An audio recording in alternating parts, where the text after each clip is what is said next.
People get funny when we talk about money, right? You know this. People get funny when we talk about money. Why? Because money touches every part of our lives. Every single part. Where we live, where we work, what we eat, what we wear. It affects and touches our sense of morality, our sense of justice. And because of that, we're sensitive about it. We get funny when we talk about money. But that's exactly why we have to talk about money. In fact, Jesus talked about money and possessions more than anything else except the kingdom of God, the kingdom of heaven. He talked a lot about it not because he was raising money. He talked a lot about it because it affects everything in who we are. And if we get this part wrong in our lives, everything suffers. If we get it right, then we have freedom and flexibility and creativity around this. So that's why we're talking about it today. And we're wrapping up the series today. We're wrapping this up. And last week, though, in the series, I asked you about your money origin story. Because how you were raised, how your family handled money, talked about money, or didn't talk about money, you are either doomed to repeat that or you will choose to rebel against that. Usually one of those two places is where you will be. Well, today, I'm still drawing from Matt Mioski, but I want to ask you to think about your money worldview, because everybody has a money worldview of some sort. Now, for some people, that money worldview is, I work hard, I earn my money, therefore I should be able to use my money however I want. That is an example of a money worldview. Some people, though, just think money is kind of a necessary evil in life. So their worldview is like, I needed to take care of things, but I don't really like thinking about it. I don't like messing with it. Other people, they see money as a means to an end. They think I work so that I can earn money, so that I can take care of myself and take care of other people, have a good time, maybe save some back for retirement. So all of us have a money worldview, a narrative about what money is and what it should be. Now, I was thinking about this, and I've got two daughters, 18 and 24, and I think their money worldview is really just three words: Starbucks, Sephora, and Grubhub. I don't know. I think one of my daughters might be here in the room right now. I don't know. So as we finish up this series of messages today and get ready to make our financial commitments for 2025 at the end of the service, I want us to look at God's purpose for our money, God's narrative on money, God's view around money and how it's to be used. What does God say? How does the Bible teach us about this? So to get at that, we're going to dive into a single parable that Jesus taught. And a parable is just a story that has parallels. It's about one thing, but it's teaching us about another thing. And this story, I think, really sums up God's view of everything, not just money, but God's view of everything. So let's take a look. This comes from Matthew chapter 25. And, oh, by the way, before we get anything up on the screen, this is a story that paints a good word picture. And when there's a good word picture story like this, one of the things you can do to enter into the biblical narrative is to say, okay, I'm gonna put myself as one of the characters in the story. I'm gonna look at this story from their perspective. So I don't know, maybe you want to try that as we read through this. So it begins. A man was going on a journey. He's actually a very wealthy man, and he called his servants and entrusted his wealth to them. To one, he gave 5 bags of gold, to another 2 bags, and to another 1 bag, each according to his ability. Then he went on his journey. We'll stop here. Key thing to remember at this point is, whose money is it he's giving away? His own, right? And does it now belong to the servants that he gave it to? Do they own that now? No, they do not. It is not theirs. They're just taking care of it for him. They are to watch over it, and you'll see, utilize it in the best possible way. So really important to recognize that the money is the man from the beginning.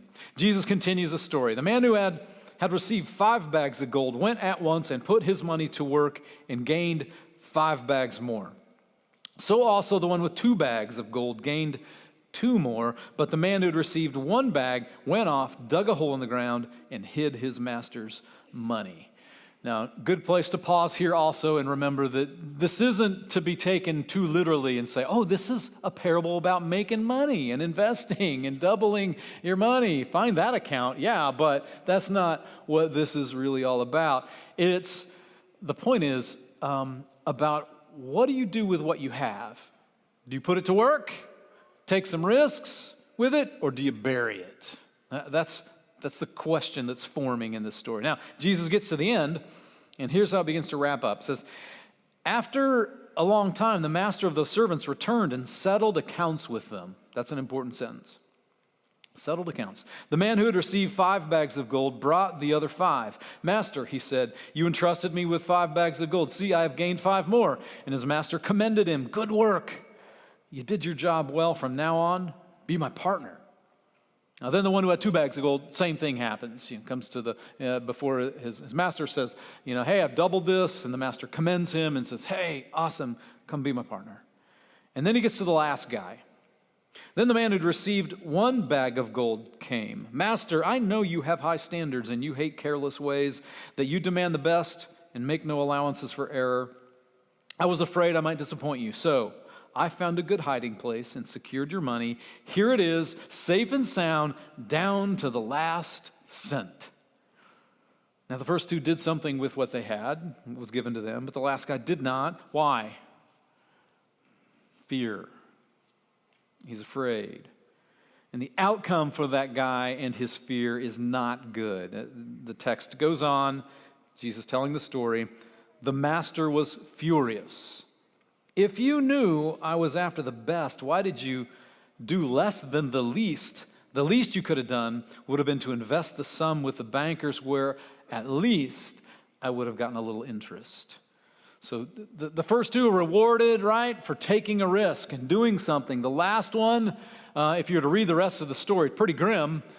Jesus says the last one, what he had was taken from him, and then he is banished. Now, there's a lot to this parable, but it sums up the Bible's worldview about everything that's been given to us. And we're talking about everything, right? Everything that's given to you. Your time, your energy, you have skills, you have money, you have opportunities, all that. It's talking about all those things. God gives those to you during your lifetime, but you don't own any of that. It's the point of the story. We're just supposed to be good stewards of it. What is a steward? That's a word for caretaker. We're caretakers of what God has entrusted to us in the short time that we have on earth. And this worldview of the Bible also says that there's going to be a day when we will stand in front of God face to face, and God will say, Aaron, what did you do with what I gave you? Now, fill in the blank with your own name, right? It isn't just me. It's going to be standing there. It's you too. What did you do with what I gave you? Now, the Bible worldview, when it comes to money and everything else that we have, is really, really simple. We draw this out of the Old Testament. It's just a beautiful little saying. It's that we are blessed to be a blessing. That's it. That's the Bible worldview of your time, your money, your opportunities, your energy. You are blessed with those things for what reason? To be a blessing. Let's say that out loud together. Ready? We are blessed to be a blessing. One more time. We are blessed to be a blessing. So the story that Jesus tells, though, raises a question, especially when it comes to money. How are you making an impact with what you have? I mean, how are you using your blessings to be a blessing? And the Bible gives us a couple ways to look at this. And the first one is no surprise. The Bible teaches us to live generously. And if you have read the scriptures, or if you've been a part of this church or any church for any length of time, you probably know that already. That's kind of a duh. Yeah, we're supposed to be living generously. But what we got to recognize is how countercultural that is. That more and more we live in a culture that's like, no, what you have is for you. Use it for you to consume, consume, consume.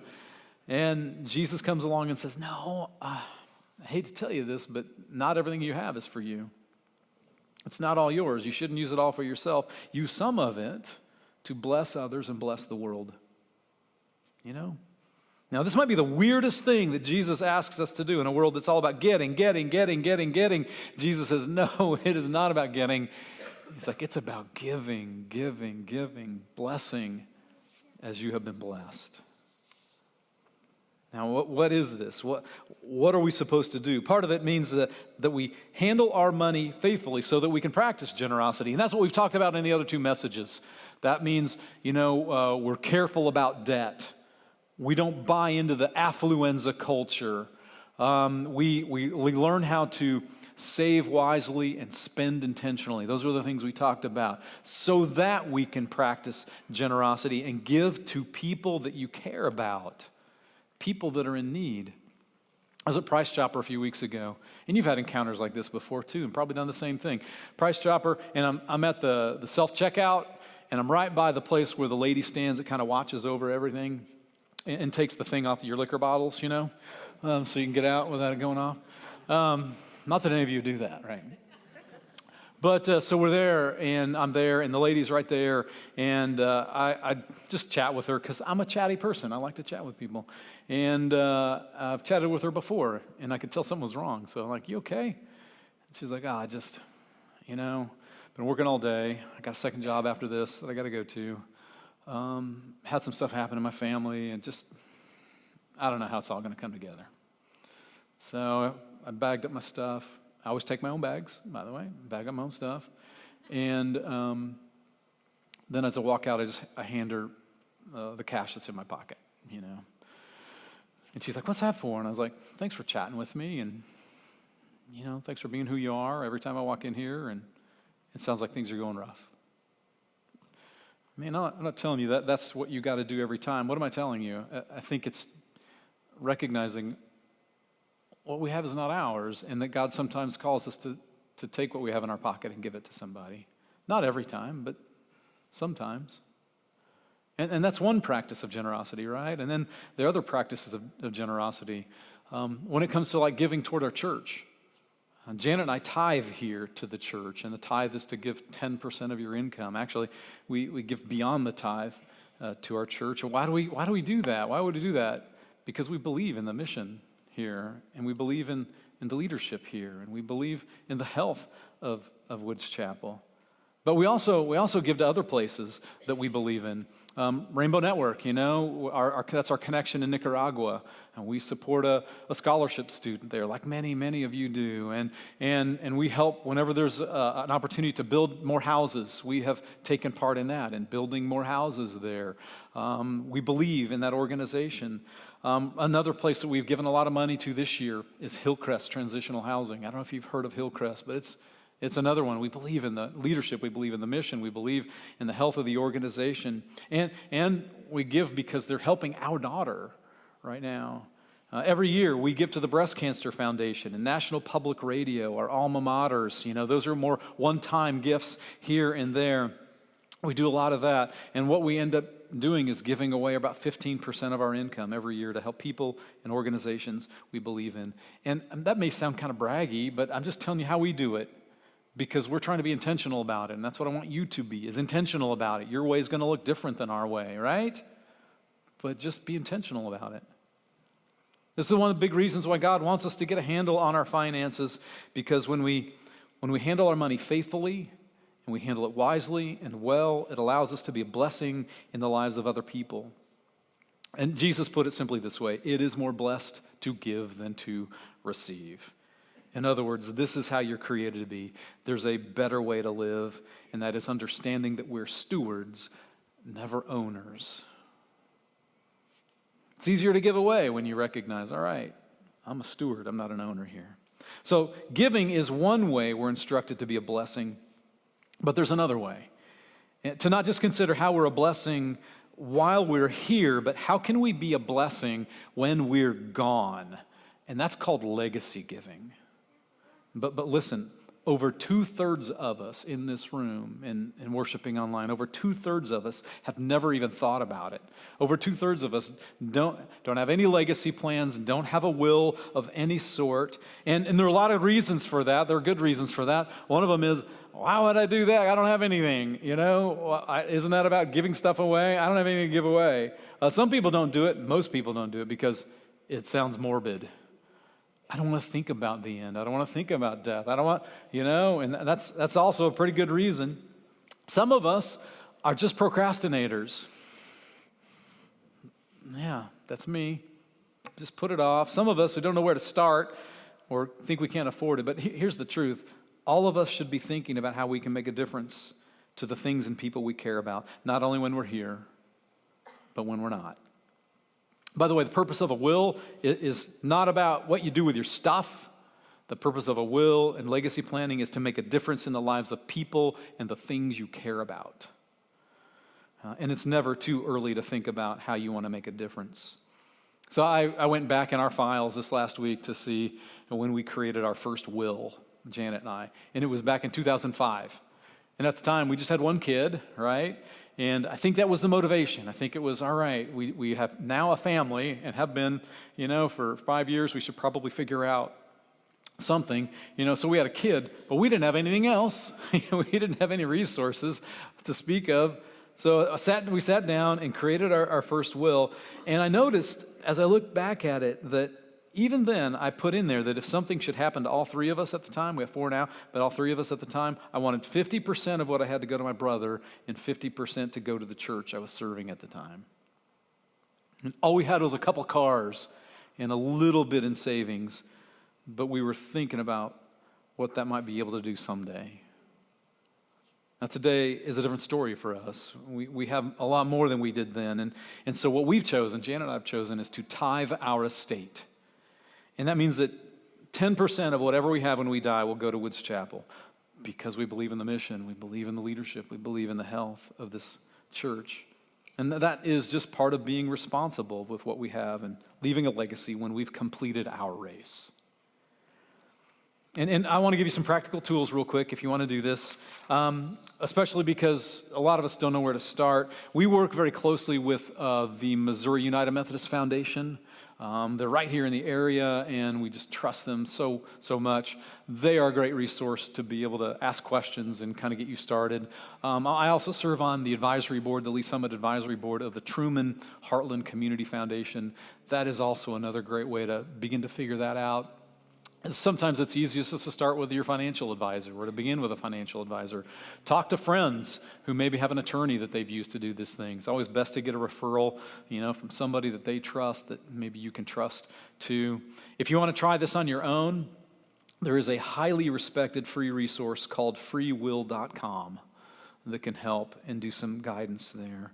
And then, of course, we do our workshops every year called The Hard Stuff. It's called The Hard Stuff because a lot of people don't want to do it, but that is something that really gets into the details of what you can do and how you can begin to plan. The main thing is think about this and take a next step, whatever that next step is for you. And what will happen, there'll be some results of that taking the next step. When you begin to get these in place, one of the things that happens is you experience peace of mind.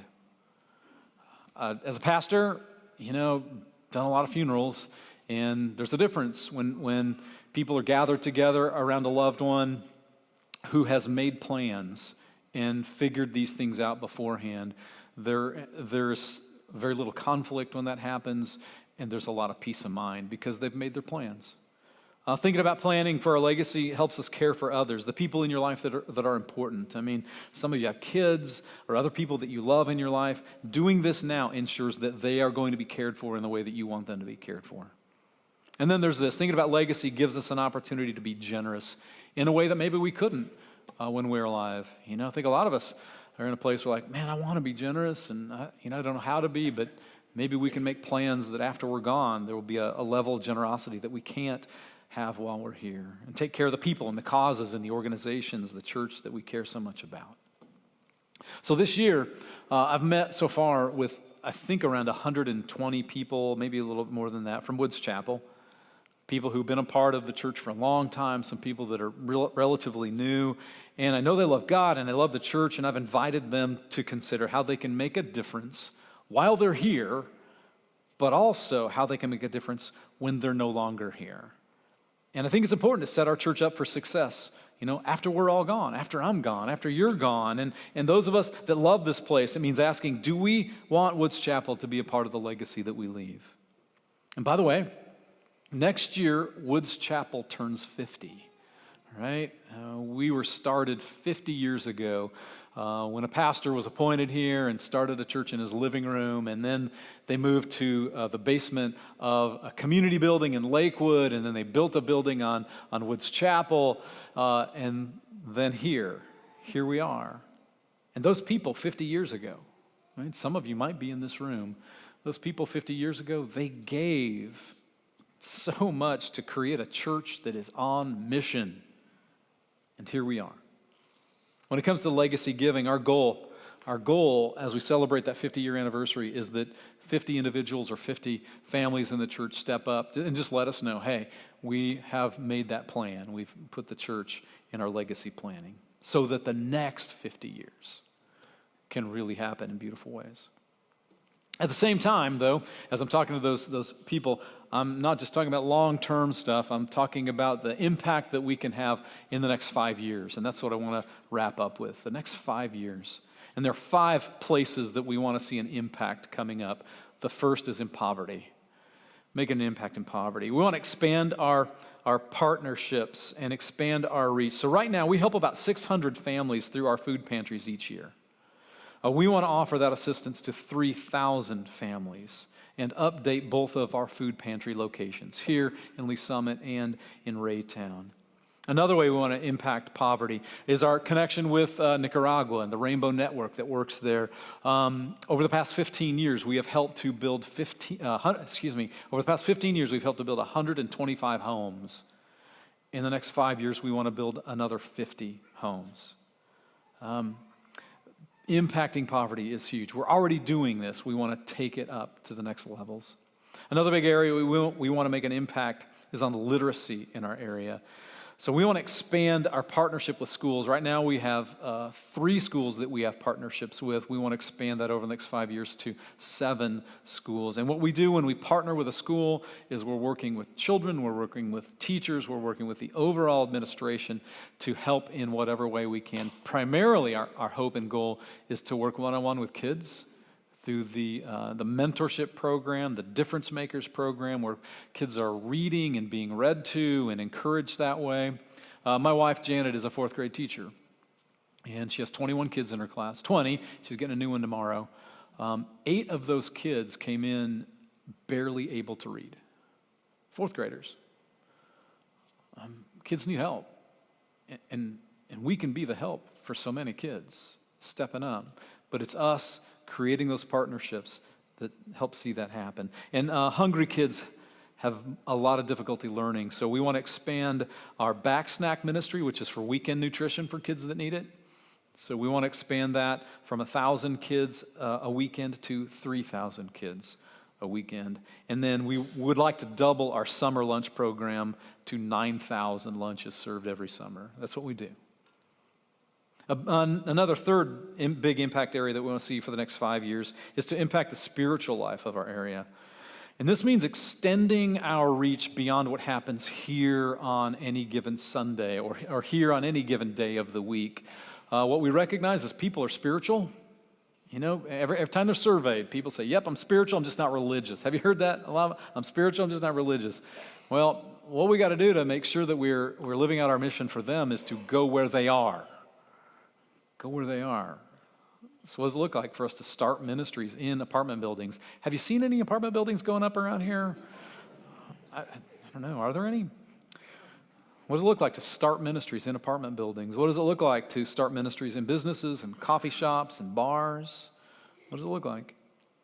We also want to see our ministry at Raytown Chapel, the table. It continues to grow, and we are getting close to, so we have Wednesday night worship there at Raytown around tables, Christ-centered tables.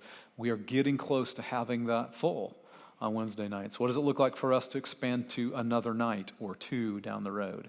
We want to make sure that we have funding to see that happen. And then our Clear Recovery Ministry is going strong. What does it look like for us to make sure that we're funding that for growth and expansion and reaching more people over the next 5 years? Impact the spiritual life.